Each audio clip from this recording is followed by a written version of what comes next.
हम ड्रीम्स देख सकते हैं, रिजल्ट क्या आना है वो अपने हाथ में नहीं है। तो जब प्रिपरेशन कर रहे हो और अगर दिमाग में आता है होगा कि नहीं होगा, होगा कि नहीं होगा, टेल मी वन थिंग, वो आपके हाथ में है क्या? Is that in our hand? Result क्या होगा? No, what is in our hand? Working, giving your 100% for this exam and with proper strategy, that is in my hand. I will do it.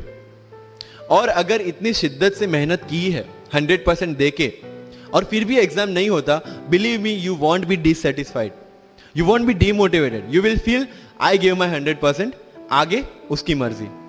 आज भी दुनिया जब ये मानती है कि सिर्फ औरतें अच्छा खाना बना सकती है, हमारे सामने संजीव कपूर जिन्होंने पूरी दुनिया को भारत का स्वाद चखाया। आज भी अगर दुनिया ये मानती है कि अकेले इंसान से कुछ नहीं हो सकता, हमारे सामने महात्मा गांधी जो अकेले चले थे और पूरा देश उनके पीछे चला था।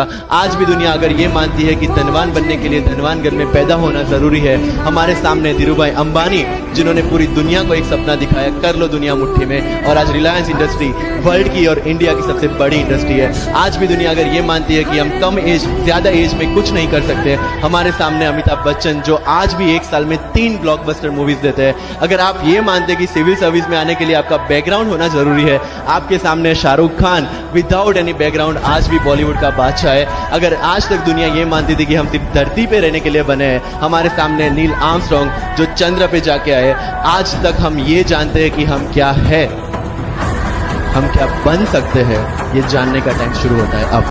रात को जब सोने जाते हो अपने आप से पूछो कि आज के दिन में कितना टाइम वेस्ट किया। वो वेस्ट होता टाइम जब कम होता दिखे, समझ लेना कि you are on the right track. Never ever go with the quantity parameters, 2 chapter खत्म करने हैं, 5 चैप्टर खत्म करने हैं, 15 घंटे पढ़ना है। No, it's very mechanical. You have to be very careful about this things. And if you, and one very very clear thing which the classmates of mine have done the mistake, never go for any shortcut, it will never help you in UPSC. लोग क्या करेंगे, monthly magazine पढ़ेंगे throughout the preparation, और फिर last 2 महीने में they will take 365। जब पढ़ा है और उसी में से वो मटेरियल बना है, तो जो चीजें पढ़ी है उसी को बार बार रिवाइज करने का क्यों हम नहीं सोचते?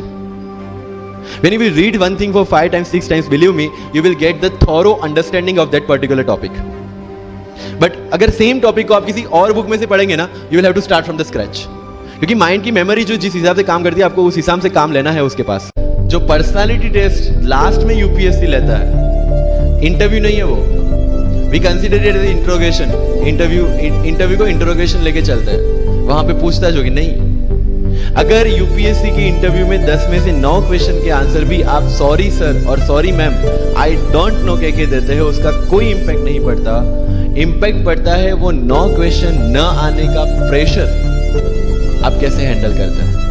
आपके पसीने छूट जाते हैं या आप वही टेम्परामेंट के साथ इंटरव्यू कंटिन्यू करते हैं। मार्क्स उस चीज के, मार्क्स है आपकी सोच के।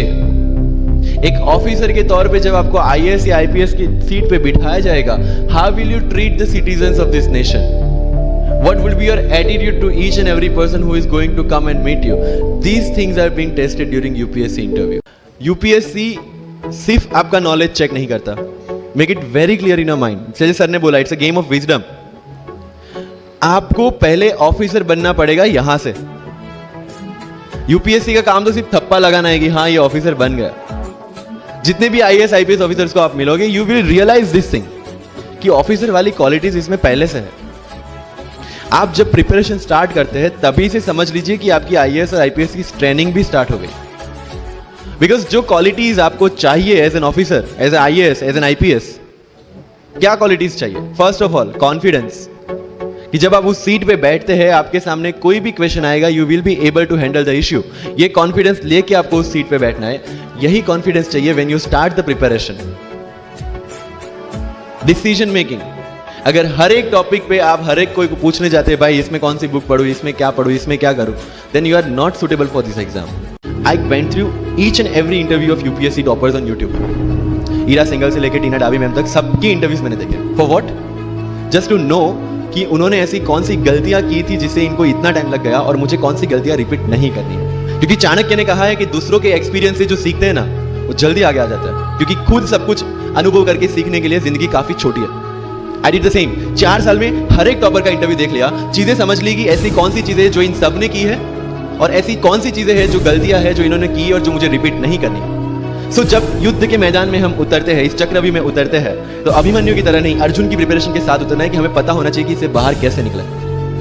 I did the same. College के 4 साल इंटरव्यूज देखी, ब्लॉग्स पढ़े, समझा कि इसमें कॉमन मिनिमम क्या है। रोज अगर आप पेड़ काटने के लिए जाते हैं तो you have to sharpen your axe, otherwise day by day आपकी जो एफिशिएंसी है वो कम होती जाएगी। 4 years in my college I sharpen my ex, जिससे 1 साल में मुझे कहीं पे रुकना ना पड़े। This was the strategy. मेरा इंटरव्यू था यूपीएससी का, मुझे एग्जैक्ट डेट याद है, 23 मार्च को मेरा इंटरव्यू था। 20 फरवरी को मुझे हॉस्पिटल में एडमिट किया गया क्योंकि मुझे इन्फेक्शन हो गया था बॉडी में एंड बहुत हाई फीवर था, तो आईवी के अलावा कोई ऑप्शन नहीं था। 1 मार्च को ठीक होके मैंने सोचा चलो दिल्ली निकलते हैं। 2 मार्च को मैं दिल्ली पहुंचा। 3 मार्च को वापस से टॉन्सिलाइटिस का अटैक होने की वजह से फ्लाइट लेके वापस से Palanpur, Ahmedabad. Again hospitalisation. 15 March को I got relieved from the hospital.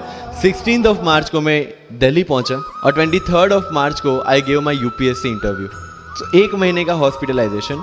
उसके बाद जब दिमाग में ये था कि मेरे साथ जो लोग इंटरव्यू दे रहे हैं वो 1 महीने से प्रिपरेशन कर रहे हैं एंड 1 महीने से मैं हॉस्पिटल में था, again I thought this is the moment to prove yourself. I went to the interview और पूरे इंडिया में 2nd highest marks in interview. This is not to say कि मैंने कितना अचीवमेंट लिया, this is just to say UPSC is all about this. Bharat वर्ष का सपना चंद्रगुप्त ने देखा, चाणक्य ने देखा, और उस भारत वर्ष को बनाने के लिए जब ये संघर्ष जारी था और तब राजा धनानंद की डॉटर दूरदराज से चंद्रगुप्त को प्यार हो जाता है और जब चाणक्य उनको बोलते हैं कि नहीं, तुम्हें उससे दूर रहना है, और तब चंद्रगुप्त बोलता है आचार्य, कभी कभी सोचता हूं कि जिंदगी में या ये भारत के सम्राट बनने के लिए इतना त्याग, इतना बलिदान ना देना होता तो। और तब चाणक्य रिप्लाई करते हैं तो हर कोई भारत का सम्राट होता।